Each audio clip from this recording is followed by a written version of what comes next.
بنورنا الدنيا وننشر في الفضاء أملا ونعلي عزم همتنا فمن طلب العلا وصل. الحمد للہ وحدہ والصلاة والسلام علی من لا نبی بعدہ.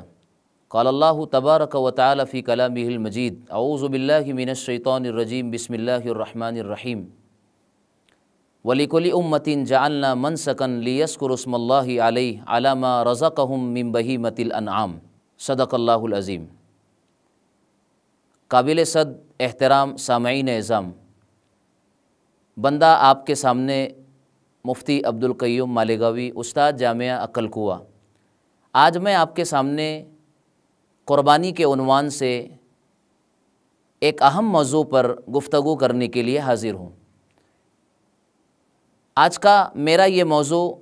مشترک قربانی اور حصوں میں قربانی کرنے کا ہے. ہماری شریعت نے قربانی کو گھر گھر عام کرنے کے لیے اور ہر صاحب نصاب قربانی کے فریضے کو آسانی سے انجام دے سکے، اس سہولت کے پیش نظر حصوں میں قربانی کی ہماری شریعت میں اجازت ہے. مثلاً ایک آدمی اگر پورا جانور نہیں خرید سکتا ہے تو وہ بڑے جانور میں ایک حصے کی قربانی دے کر بھی اپنے اس ذمہ داری سے سبکدوش ہو سکتا ہے.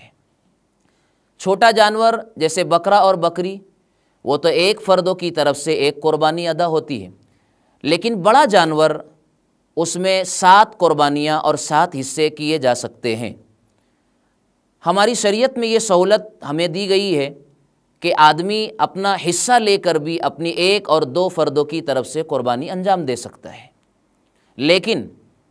کسی بھی عمل کو کرنے سے پہلے اس کے اصول، اس کے آداب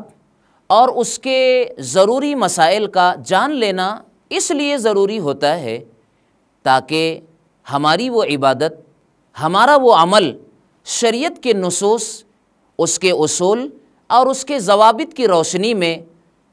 صحیح ڈھنگ سے انجام پائے اور اللہ کی بارگاہ میں شرف قبولیت پا سکے. اس لیے ہمیں جاننا چاہیے کہ جو لوگ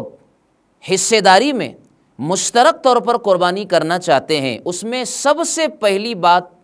ان حضرات کے لیے یہ ضروری ہے کہ ہر حصے دار کی نیت اللہ کے لیے قربانی کرنے کی ہو. کسی ایک شخص کی نیت بھی گوشت خوری کی نہ ہو، ورنہ اس بد نیتی کی وجہ سے کسی بھی شخص کی قربانی ادا نہیں ہوگی. پہلی بات. دوسری بات یہ ہے کہ جن 7 لوگوں کی طرف سے ایک جانور میں قربان کیا جا رہا ہے، تو یہ ضروری نہیں ہے کہ ایک بڑے جانور میں 7 لوگ شریک ہو، بلکہ اگر 5 ہو گئے تو بھی صحیح ہے. ایک بڑے جانور میں 3 اور 4 لوگ اگر شریک ہو کر کرتے ہیں تو بھی صحیح ہے. ضروری نہیں ہے کہ 7 ہی لوگ ہو. البتہ جن جن لوگوں کی طرف سے 7 قربانیاں، 5 قربانیاں یا 3 قربانیاں حصے میں کی جا رہی ہے، ان کی طرف سے نیت کا کرنا اور ان کے ناموں کی تعیین اور ان کی نیت، یہ دونوں چیزیں ضروری ہے. اگر ان کی طرف سے کرنے والوں نے نیت نہیں کی اور جس کی طرف سے حصہ اور قربانی ادا کی جا رہی ہے، اگر اس کی تعیین اور تحدید اگر نہیں ہو سکی، ایسی صورت میں قربانی کا عمل جائز اور درست نہیں ہوگا. یہاں پر یہ بات بھی گوش گزار کرنا اور پہنچانا ضروری ہے کہ اس وقت تو بہت سارے اداروں، تنظیموں، سوسائٹیوں اور بہت سارے فلاحی کام کرنے والے مجمع اور اکیڈمیوں کی طرف سے مشترک اور حصے داری میں قربانی کے عمل کا اشتہار اور اس کا انتظام کیا جاتا ہے. یہ اچھی بات ہے، ہماری شریعت میں اس کی گنجائش اور اجازت ہے. البتہ جو لوگ مشترک قربانی کا نظام اور انتظام کرتے ہیں، ان کی یہ ذمہ داری ہے کہ جن افراد کی طرف سے حصے کا وہ پیسہ وصولتے ہیں اور لیتے ہیں، اگر انہیں چاہیے کہ پہلے وہ حصے داروں سے قربانی کے حصے کی بات کرے اور جتنا پیسہ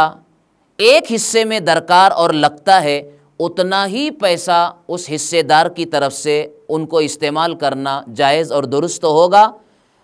اگر ایک حصہ مثال کے طور پر 3,000 روپے کا بنتا ہے اور حصے دار نے 3,000 سے زائد رقم اگر اس کے حوالے کی ہے تو اسے بقیہ رقم کو حصے دار کو واپس کرنا ضروری ہوگا۔ دوسری بات، جو لوگ ذمہ دار بن کر مشترک قربانی اور حصے داری میں قربانی کے نظام کو کرتے ہیں، اگر ان کی دو شکلیں ہیں، یا تو وہ اجرت کے طور پر یہ کام کر رہے ہیں یا یہ بلا اجرت کے احسان اور جو ہے جذبہ ثواب کی نیت سے وہ یہ کام کر رہے ہیں۔ اگر پہلی صورت ہے یعنی وہ اجرت کے طور پر اگر وہ کام کر رہے ہیں تو انہیں صاحب معاملہ اور حصے دار سے اجرت کا معاملہ طے کر لینا چاہیے، یعنی انہیں یہ پہلے طے کرنا ہے کہ ہم اس عمل کے کرنے پر فی جانور ایک جانور پر ہماری محنتانہ اور ہماری اجرت اتنی ہوگی، اس کے مطابق ہی وہ اپنی اجرت کے لینے کے حقدار ہوگے۔ اور اگر انہوں نے معاملہ کرنے سے پہلے، قربانی کرنے سے پہلے حصے داروں کے ساتھ اگر اجرت کا معاملہ طے نہیں کیا اور یوں سمجھا کہ ہمارے پاس حصے کی جو رقم آئی ہے، قربانی انجام دینے کے بعد جو رقم بچی ہے ہم اس کے حقدار ہیں، ہم اسے استعمال کر سکتے ہیں، اور اپنے طور سے انہوں نے اسے اپنی محنت کا معاوضہ اور بدل سمجھ لیا ہے، تو اس طرح حصے داروں کی بچی ہوئی رقم کو ان کے لیے استعمال کرنا جائز اور درست تو نہیں ہوگا، بلکہ ان کی ذمہ داری ہے کہ وہ بقیہ رقم کو حصے داروں تک واپس کرے۔ اور اگر دوسری صورت، اگر وہ یہ معاملہ احسان کے طور پر اجر و ثواب کی امید پر یہ محنت کو اگر انجام دینا چاہتے ہیں تو ایسی صورت میں وہ بچی ہوئی رقم کو حصے داروں کو واپس کریں گے، ان کی ذمہ داری ہوگی، اور حصے دار اس بچی ہوئی رقم کو جس مصرف میں خرچ کرنے کی انہیں ذمہ داری دے گا یا انہیں مجاز بنائے گا، اسی مصرف میں وہ خرچ کرنے کے مکلف اور مجاز اور ذمہ دار ہو گئے۔ آج کل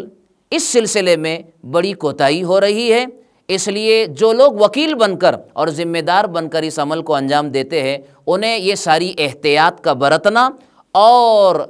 جو ہے غلط چیزوں کے اپنے پاس آنے سے اپنے آپ کو بچانا ان کی ذمہ داری ہوگی۔ آخری بات، ایک المیہ اور ایک قابل افسوس بات جس کو شیئر کرنا اور یہاں تذکرہ کرنا میں ضروری سمجھتا ہوں، وہ یہ ہے کہ مشترک نظام قربانی کو چلانے والے لوگ عام طور پر قربانی کا جانور اس طریقے سے دبلا پتلا لاغر و کمزور خریدتے ہیں جو